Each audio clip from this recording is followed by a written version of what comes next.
감사합니다.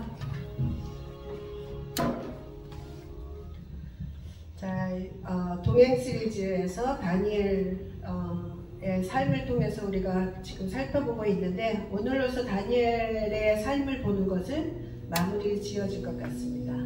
그래서 오늘 말씀은 하나님의 안목으로 살아가는 다니엘의 그 삶, 전반적으로 이렇게 쭉 훑어보는 그런 시간이 되겠는데, 우리 지난주에는 전에 하던 대로 하루 3번씩이라는 제목으로 우리가 함께 나눴죠. 어떠한 역경이 오더라도 자신이 해왔던 그 패턴에서 그냥 스톱하지 않고 계속 지속적으로 자신의 그 신앙을 하나님께 보였던 그 다니엘, 그랬을 때 불가능하게도 불가능한 일들이 이루어지는 역사가 있었죠. 사자굴 속에 들어가게 되는, 그곳에서도 보호를 받는 그러한 삶을 또 누리게 됐다는 것을 우리가 보게 됐어요.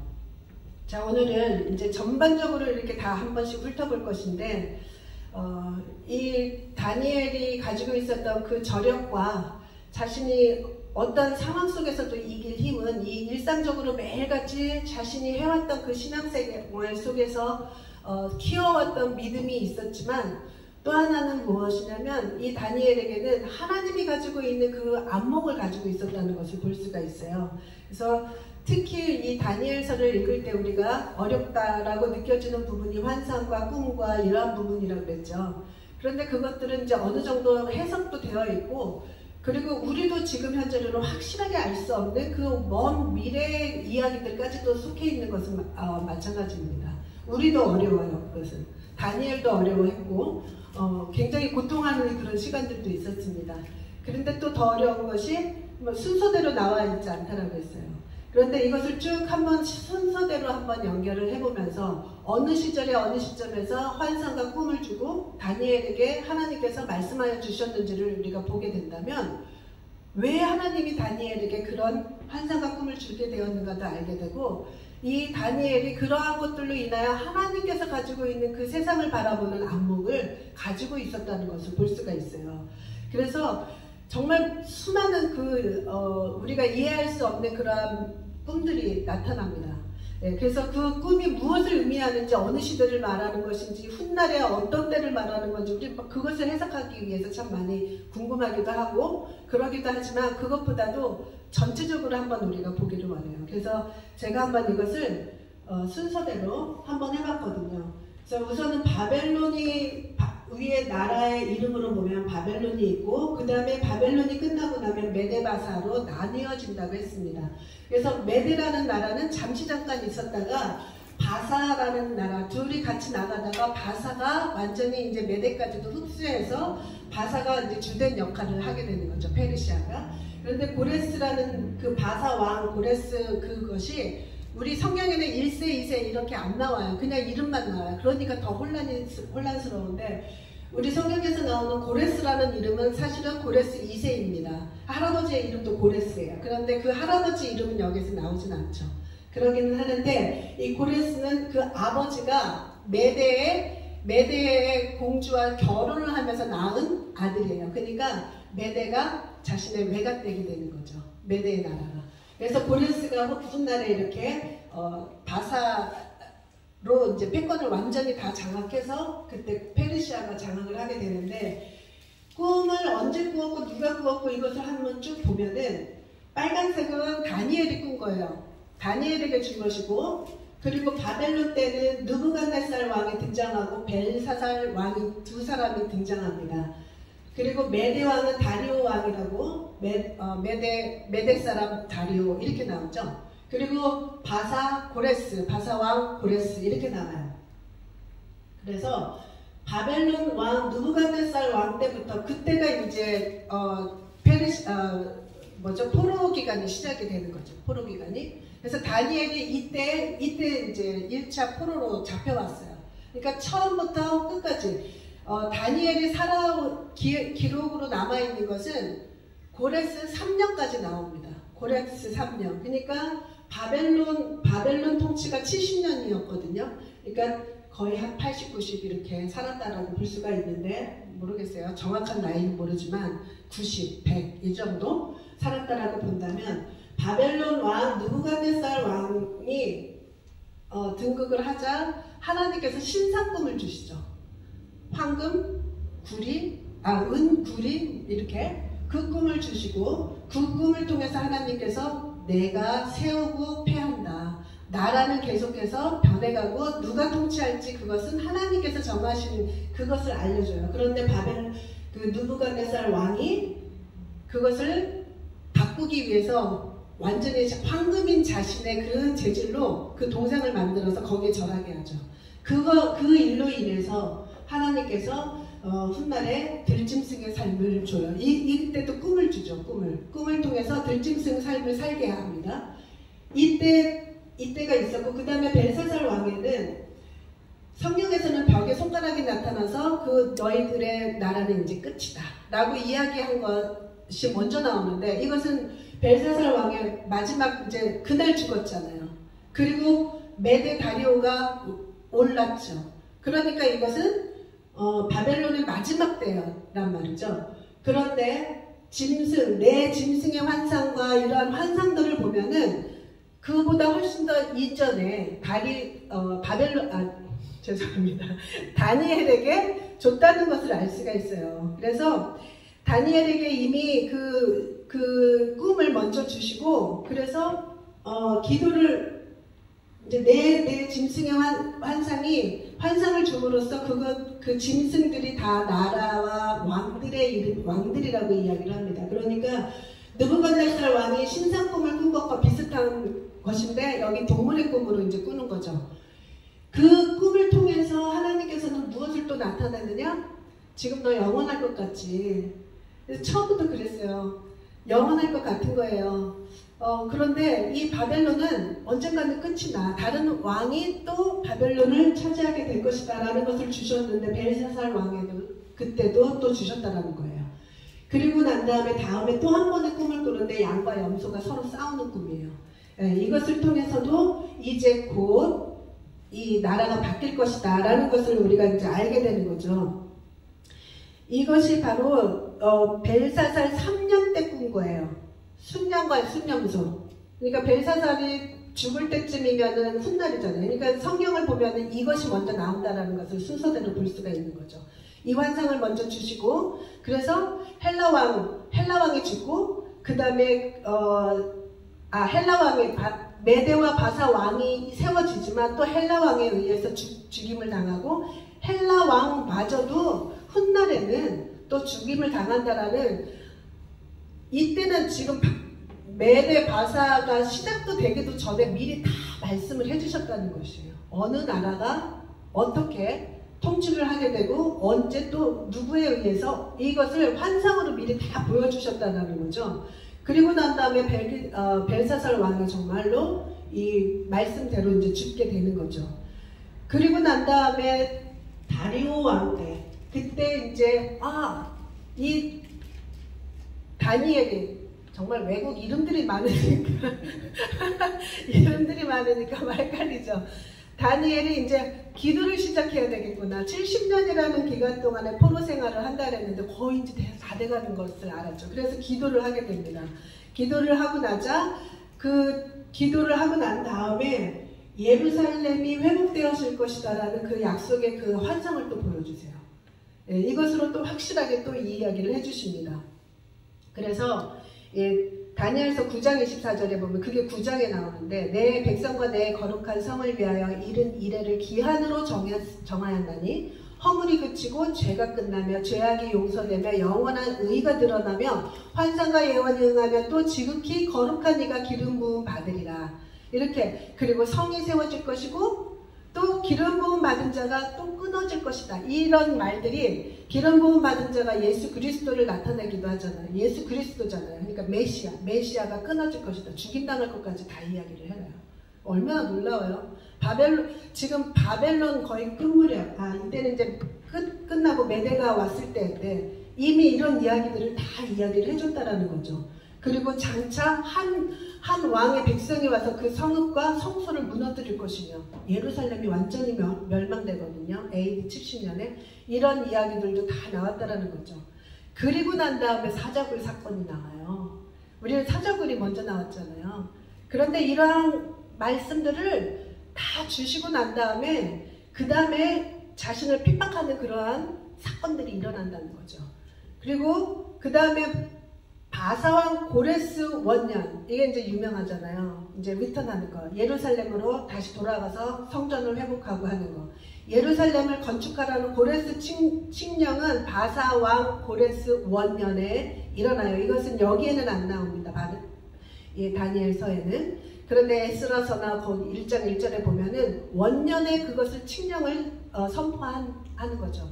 그래서 예루살렘으로 많은 사람들이 1차로 가서 그곳에 도착을 합니다. 그리고 난 다음에 바사왕, 여기 이제 다니엘서 10장에 보면은 바사왕 고레스 제3년에 3년이에요. 이미 이제 고레스 칙령이 떨어지고 난 다음에 그 다음에 3년째 됐을 때 큰 전쟁에 관한 환상을 보게 돼요. 그 환상을 보자 슬퍼하면서 을레강가에서 기도를 하기 시작합니다. 금식기도 21일. 이게 다니엘의 기도가 여기에서 나온 거예요. 그래서 21일 금식기도를 하는데 그 기도 후에 많은 환상들로 어떤 일들이 벌어질 것인가를 이야기를 해주시고 10장 20절에 보면 그가 이르되 내가 어찌하여 내게 왔는지 내가 아느냐? 이제 하나님이 보내신 사자가 다니엘에게 기도하는 다니엘에게 이야기하는 거예요. 내가 돌아가서 바사 군주와 싸우려니와 지금 바사 때잖아요. 고레스 왕. 고레스 왕인데 그 고레스 왕과 싸울 거라는 거죠. 그리고 내가 나간 후에는 헬라의 군주가 이를 것이다. 지금 바사 왕이 임해서 고레스 왕 3년째예요. 이제 막 시작을 했는데 이게 영원할 것 같지만 그렇지 않다라는 것을 또 이야기해 주시는 거예요. 헬라 군주가 임할 것이다 라고 구체적으로 얘기해요. 그래서 헬라 군주, 그리고 난 다음에 헬라 군주의 멸망과 그 후의 전쟁들에 관한 이야기들이 쭉 쓰여집니다. 그래서 이것이 다니엘서에 기록이 되어 있기에는 너무 정확한 예언의 성취를 보는 거예요. 그래서 어떤 학자들은 이거는 다니엘이 쓸 수가 없다 이렇게 이야기를 해요. 왜냐하면 너무 정확하니까. 읽다 보면은 세계사를 조금 아는 사람들은 이게 이때의 이야기구나 라는 것을 알 만큼 너무나도 선명하게 다니엘에게 그 이야기를 주셨다는 거죠.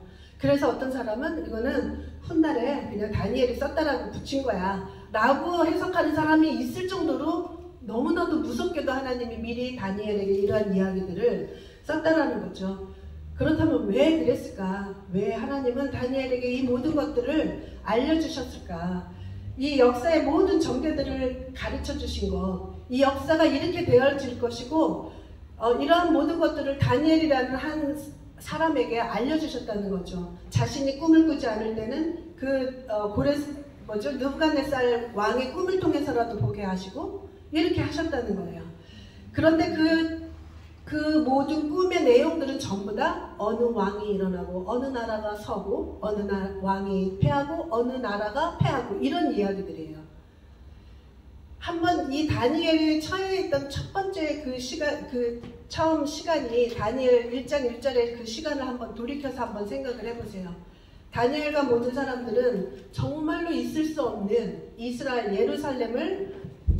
예루살렘이 멸망하고 성전도 다 회파되고 그리고 남의 땅에 와서 지금 포로로 살아가고 있는 노예로. 그러니까 이렇게 살아가고 있는 것이 정말 이해되지 않을 거예요. 물론 자신의 죄를 느낀 사람들은 회개할 테지만 대부분의 사람이 어떻게 우리 이 선민인데 어떻게 예루살렘이 멸망할 수가 있어? 하면서 그런 시간들을 보냈을 거예요. 그런데 하나님께서 이렇게 이 다니엘에게 보여주고 이 느부갓네살 왕의 꿈을 통해서 보여주시고 하면서 내가 손 놓고 있는 것 같지? 아니야. 나는 여전히 너희들을 나의 백성으로 삼고 있고 여전히 너희와 함께하고 있어. 이 시간이 지나가면 어떻게 전개될 거야 라는 것을 계속해서 말씀을 해주세요. 그러니까 완전히 절망하고 좌절이 될 만한 그러한 시간에 다니엘을 통해서 이렇게 하나님은 이 역사에 그냥 흘러가는 대로 놔두는 것이 아니라 하나님께서 계획하시고 하나님께서 세우시기도 하고 폐하시기도 하는 하나님의 절대적인 주권과 통치력과 이것을 보여주신다는 거죠. 그러니까 좌절이 아닌 거야. 기다릴 수 있는 시간이 되는 것이고 이렇게 되는 거죠. 그리고 이렇게 기록으로 남겨둔 이유가 기록을 하라 그랬어요. 너의 마음에 기록하여라, 봉하여 두어라 이렇게 얘기를 해요. 그것은 훗날에 우리 같은 사람이 알아야 될 상황들이다. 이기 때문에 이것을 봉하여 두어라, 마음에 간직하고 있어라. 다니엘은 자신이 경험한 것은 고레스 3년까지 기록이 되어 있지만 길어봐야 고레스 왕까지밖에는 경험을 못해요. 그래서 그 이후의 것들은 이야기만 들었을 뿐이지 경험은 하지 못하고 떠나가죠. 그런데 그 이야기들을 생생하게 기록해 뒀다는 것이에요. 자꾸만 모든 것들이 이렇게 그렇습니다. 그래서 이 나라의 역사들 이런 모든 것들의 흥망성쇠는 하나님의 손에 있다라는 것을 알게 하시는 것이에요. 그래서 때로는 정말 그 절망스러울 수밖에 없는 그런 상황이라도 하나님은 그렇게 절망스러운 가운데로 가게 하신 그 이유도 있다는 거죠. 그 이유가 있을 때 그 이유대로 내가 잘 깨닫기만 한다면 그 시간들이 단축이 되기도 하고 회복이 되기도 하고 그래요. 하나님은 영원히 멸망시키기 위해서 이스라엘을 포로로 잡혀가게 하신 것이 아니다라는 거죠. 회복시키시고 치료하시고 무엇인가 잘못된 것들을 고쳐나가고 새롭게 하시기 위해서 그렇다는 거죠. 이것처럼 우리에게도 그런 마음들을 가지고 있어야 된다는 것이에요. 그래서 다니엘 이후의 시대는 믿음으로만 알 수 있는 그런 것이지만 우리가 특히 다니엘 12장 4절에 제가 여기다 기록을 해놨는데 다니엘아 마지막 때까지 이 말을 간수하고 이 글을 봉함하라. 많은 사람이 빨리 왕래하며 지식이 더하리라. 많은 사람이 빨리 왕래하며 지식이 더하리라 라는 이러한 말씀도 다니엘은 그것이 빨리 전해지는구나. 아마 감히 상상이 안 됐을 거예요. 근데 우리 지금 어때요? 세상 어느 한 구석에서 일어나는 일을 지금 즉시로 우리는 알 수 있잖아요. 이것처럼 빠를 때가 어디 있어요. 그런데 더 빨리 일어날 수도 있겠다 싶은 생각이 들죠. 그래서 다니엘은 정말 믿음으로밖에는 볼 수 없는 그러한 시간이었지만 정말 이 어떠한 한 시기들이 영원한 것은 없구나. 하나님의 계획 가운데서 언젠가는 변할 수 있고 언젠가는 또다시 다른 세상이 또 오는구나 하는 것을 다니엘은 말씀만 들은 것이 아니라 실제적으로 경험을 했어요. 느부갓네살 왕에게 주셨던 그 꿈이 그 꿈대로 이루어지는 것을 경험했고 벨사살 왕이 연회를 할 때 벽에다 쓴 그 글대로 그날 밤에 죽는 것을 경험을 했어요. 그러니 다니엘은 하나님의 말씀이 정말 이 말씀은 반드시 이루어진다라는 것을 얼마나 뼈저리게 느꼈을 거예요. 그죠? 그렇기 때문에 다니엘에게 주었던 어떤 환상과 꿈들도 하나님은 반드시 이렇게 이루시겠구나를 알 거예요. 그러면서 하나님만이 정말 이 역사의 주관자시고 하나님만이 우리의 인생의 모든 것들의 주인이 되신다는 것을 더욱더 뼈저리게 알았을 것 같아요. 그렇기 때문에 다니엘에게는 이 세상 살면서 내가 조금 출세하고 이것이 중요한 것이 아니라는 거죠. 내가 조금 더 잘 살고 이것이 중요하지 않아요. 자신의 삶은 내가 사자굴에 들어가도 좋아. 왜냐하면 하나님이 계시기 때문에 내가 살든지 죽든지 하나님의 일들은 이루어질 것이다 라는 것을 알기 때문에 가장 중요하고 확실한 어떤 증거들을 붙들고 있고 가장 확실한 하나님의 그 계획들이 그 다니엘은 알고 있었잖아요. 하나님이 앞으로 하실 일들을 그 안목을 가지고 있었기 때문에 이 땅의 삶에 어떤 일어나는 거에 대해서는 그렇게 크게 다가오지 않았다라는 거예요. 다니엘이. 그러한 것들을 매번마다 경험을 하면서 무엇이 중요한지를 알았다는 거죠. 진짜 어디에서 나오는 말이에요. 무엇이 중요한데 무엇이 중요한지 네, 중요한지 그게 어디서 나와요? 많이들 그런 얘기 하잖아요. 그러니까 무엇이 중요한지를 알고 살았다라는 거예요. 사자굴에 들어갈 줄 알면서도 그냥 하나님 앞에 섬김의 삶을 멈추지 않은 거, 하나님 앞에 예배의 삶을 멈추지 않은 것, 누가 주권자인지를 알기 때문에. 그 벨사살 왕, 다리오 왕이었죠. 다리오 왕이 자신을 그렇게 위하기는 하지만 다리오 왕이 주권자가 아니라는 것을 알았어요.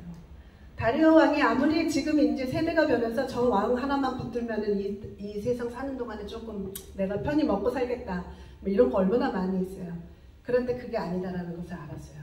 그렇기 때문에 이 누구를 따를 것인가를 정확하게 알고 살았던 다니엘. 그 다니엘은 정말 하나님이 볼 수 있는 그 눈을 다니엘에게 줬던 거죠. 그래서 이 다니엘은 하나님의 안목으로 이 세상을 살아갔어요. 그렇다면은 다니엘이 경험하지 않은 그 이후의 이야기들을 기록하고 그보다도 더 영혼의 삶의 이야기들, 이제 이 환상들이나 이러한 것들을 보면, 예언을 보면 왕들이 세워졌다, 패했다 이런 이야기들이 나오는데, 마지막에는 항상 뭐가 있냐면 거룩한 성도들이 차지하는 나라가 있어요. 그런데 이 나라는 영원한 나라래요. 누구에게도 이제는 하나님은 그 나라만큼은 영원하게 둘 것이다 라고 이야기해요. 우린 그 나라를 향해서 가고 있다는 거죠. 그것을 기록하고 이 성경에다 놓은 것은 우리가 알게 하기 위해서. 다니엘은 그때의 삶 속에서 거기에서도 하나님을 철저하게 경험을 하고 하나님만이 참 주인이시다라는 것을 알았기 때문에 우리 같으면 정말 그냥 타협하고 말았을 거예요. 정말로.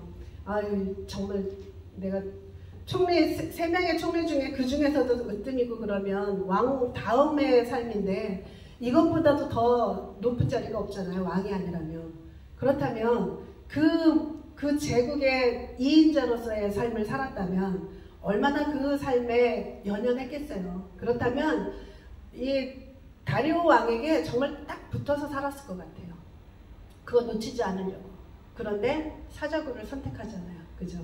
사자굴을 선택할 수 있었던 것은 다리오 왕은 너무 작게 보이는 거예요. 하나님에 비한다면.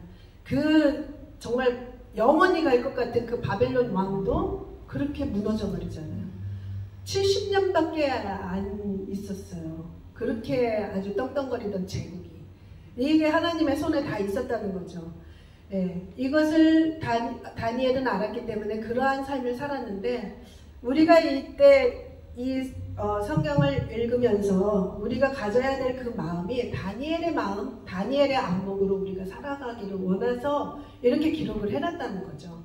다니엘서를 이곳에 기록하시고 하나님께서 우리에게 그러한 안목으로 이 세상을 살아가거라 라고 그러한 말씀으로 기록해 놓은 거예요. 마지막 우리가 가야 될 성도들, 거룩한 성도가 차지하는 그 권세를 가지고 살아가는 영원한 나라, 그것은 패하지 않을 것이다. 너무 일반적인 사람들에게 그 얘기하면 허황된 이야기처럼 들리지만 우리는 성경에서 기록되어진 것을 알고 다니엘이 그것을 매 순간마다 그때 즉시 자신이 경험한 것이고 그 다니엘에게 주신 예언의 말씀이라는 거죠. 그렇기 때문에 우리는 그 예언의 말씀을 우리의 삶 속에서 기억하고 살아가야 된다는 것이에요. 그래서 우리는 그 안목을 가지고 살아가는 사람이라면 전체의 틀을 잡고 방향을 설정하고 가는 삶과 그냥 그날 닥쳐지는 대로 내가 그때 헤쳐나가는 그러한 삶과 어떤 것이 더 강력한 권세를 가지고 능력을 갖고 살겠어요. 바로 하나님이 주신 그 안목을 가지고 살아가는 사람이 능력 있는 삶이죠. 우리가 매 순간순간 다가오는 여러 가지 어려움들이 있습니다. 이 다니엘에게는 더 그렇죠. 근데 우리는 아무래도 풀무불이나 사자굴 같은 그런 어려움은 아닌 것 같아요. 그죠? 그것만큼 어려운 삶을 우리가 겪은 사람은 여기에 그렇게 많지 않은 것 같은데, 그런데 또 여전히 우리의 삶에 어려움이 닥칠 때는 그 모든 안목은 저리 가고 그때 우리가 허덕이면서 살아가는 것이 사실입니다. 그런데 이렇게 정말 현실에 부딪혀지는 대로 살아가는 삶보다도 우리에게 큰 것을 붙들고 살아가는 삶은 정말 우리가 조금은 초연하게 살아갈 수 있는 그러한 여지가 우리에게 올 수 있다는 것이에요. 이 모든 사람이 거쳐간 그러한 시간의 흐름 속에서 나도 또한 그 흐름을 따라가거든요. 그렇게 많이 다르지 않아요. 사람들의 삶이 거의 비슷해요.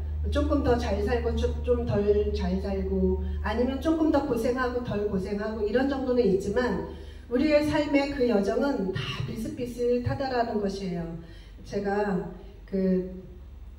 사르트르라는 사람의 그 철학자 이름 들어본 적은 있을 거예요. 아마 들어본 적은 있는데 그 영어 테스트 한번 해볼게요. 자, 들어본 적도 있을 수도 있어요. B와 D 사이에, 그 사이에 뭐가 있죠? 영어 시험입니다. C. C입니다. 네. C가 있죠?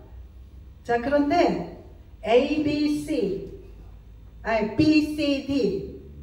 거기에서 B와 D는 우리가 선택할 수 없는 거죠. 내가 선택해서 우리 집에 태어나지 않아요. 내가 죽고 싶을 때 선택해서 죽지 않아요. 내 명이 떨어질 때 죽어요. 그죠? 그런데 그 사이에 있는 C, 그 C는 초이스라는 거예요. 초이스, 선택.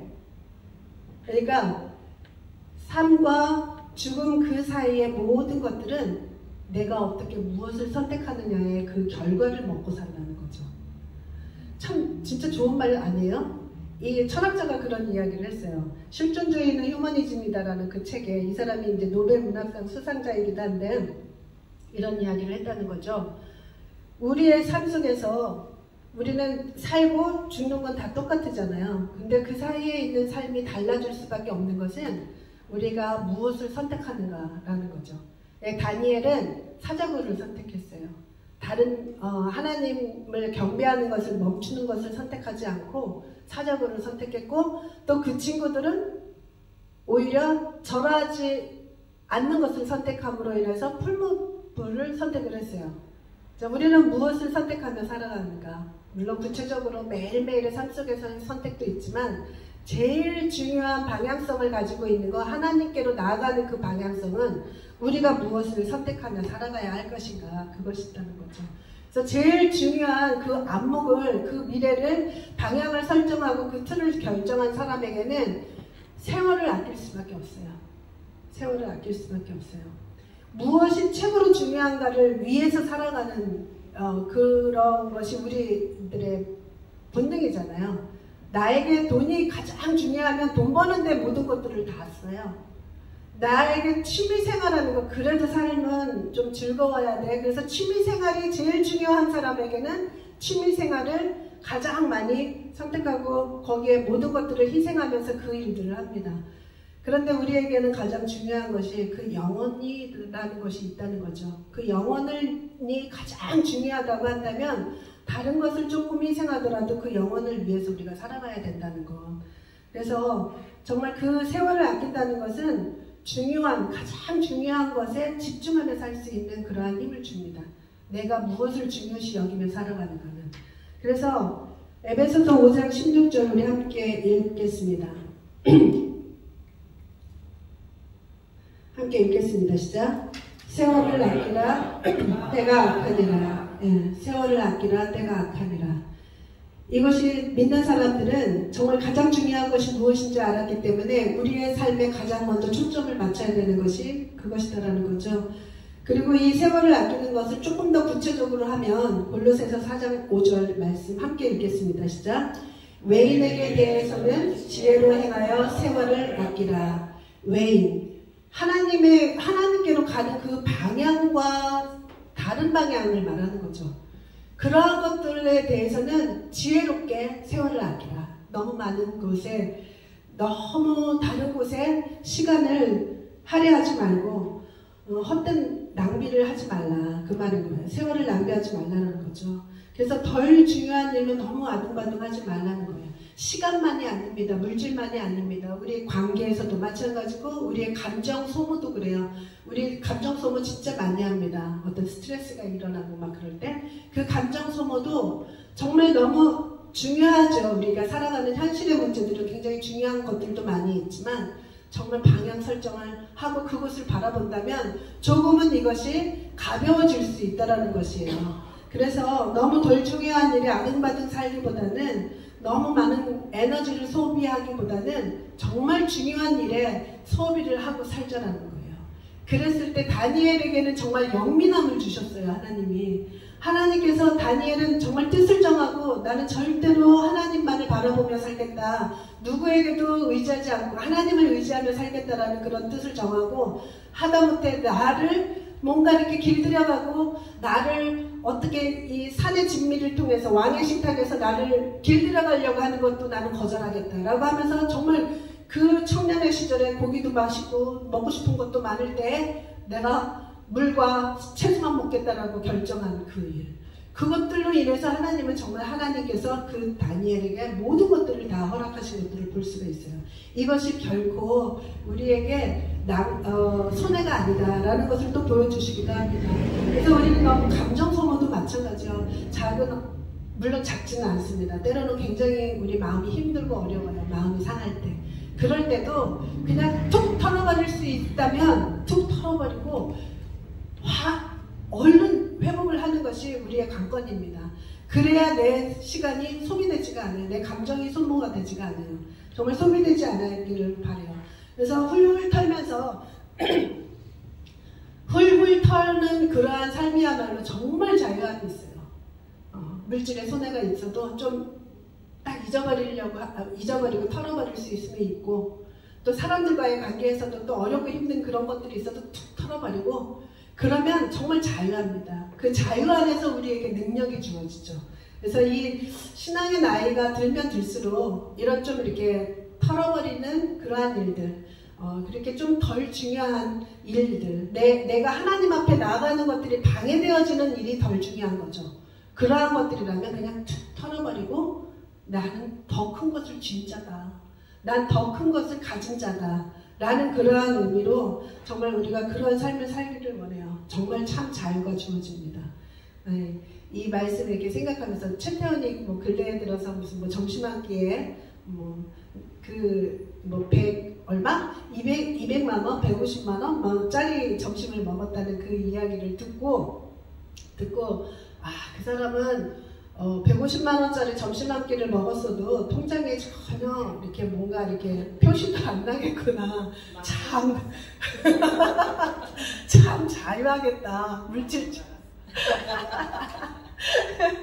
그런 생각을 한번 해보면서 우리는 뭐 하나를 사도 혹시 내가 다른 데에서 싸게 살 수 있는 거를 비싸게 사지 않았을까 막 이리저리 이렇게 살펴보고 비교해보고 조금이라도 비싸게 사면 막 억울해가지고 마음이 좀 상하고 그러는데, 그리고 슈퍼에 가서 좀 세일하는 거 그냥 어느 게 좀 쌀까 이렇게 싼 거 사려고 애를 쓰고 살아가는 우리인데, 이 사람은 150만 원짜리 그냥 점심 한 끼 먹어버려도 전혀 삶에 지장이 안 되는 이러한 삶이야말로 참 자유하겠다 이런 생각이 들더라고요. 그렇다고 이제 우리 그것이 좋다라는 것이 아니라 정말 우리가 생각한다면 내가 쥐고 있는 것이 무엇인가, 내가 붙들고 있는 것이 무엇인가를 안다면, 그 큰 것을 안다면 우리가 좀 덜 중요한 부분에서는 그냥 내려놓고 그 부분에 대해서 더 이상 나를 소모작전으로 내게 다가오는 것을 막을 수 있다라는 거죠.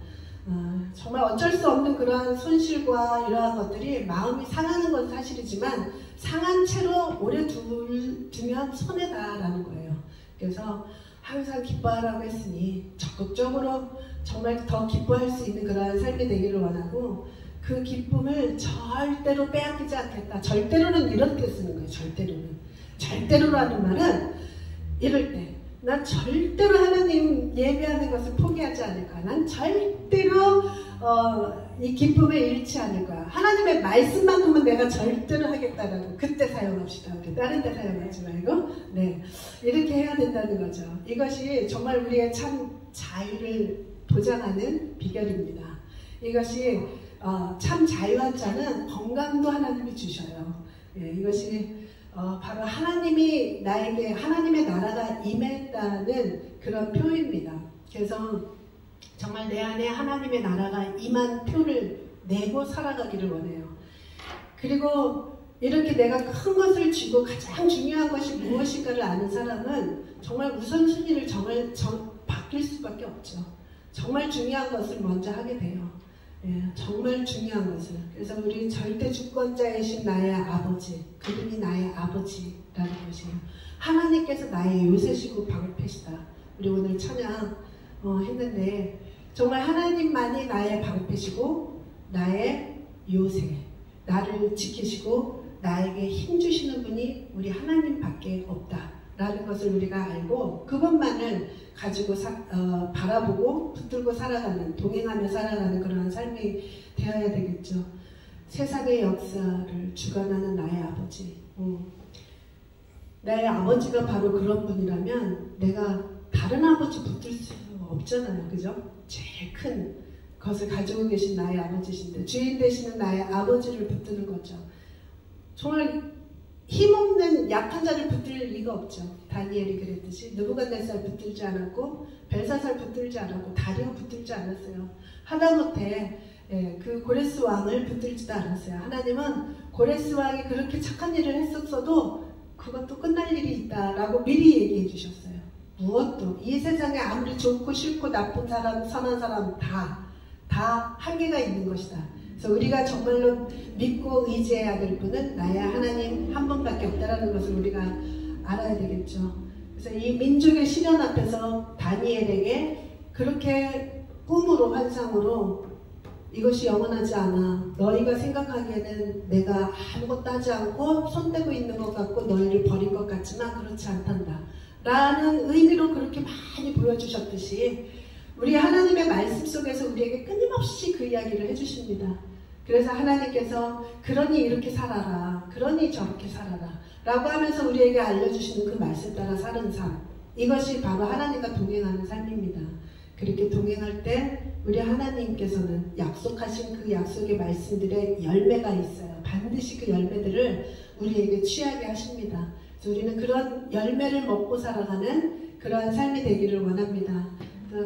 우리 아멘 하시고 정말 하나님과 동행을 이루기를 원합니다. 그리고 우리의 눈이 조금 더 멀리 바라보기를 원해요. 멀리 크게 바라보고 하나님의 그 안목으로 세상을 바라보고 사람을 바라보는 그러한 눈으로 작은 것에 너무 연연해하지 말고 툭툭 털어버리면서 하나님을 바라보면서 가기를 원합니다. 아멘. 우리 함께 일어나셔서 다 함께 찬양하시겠습니다.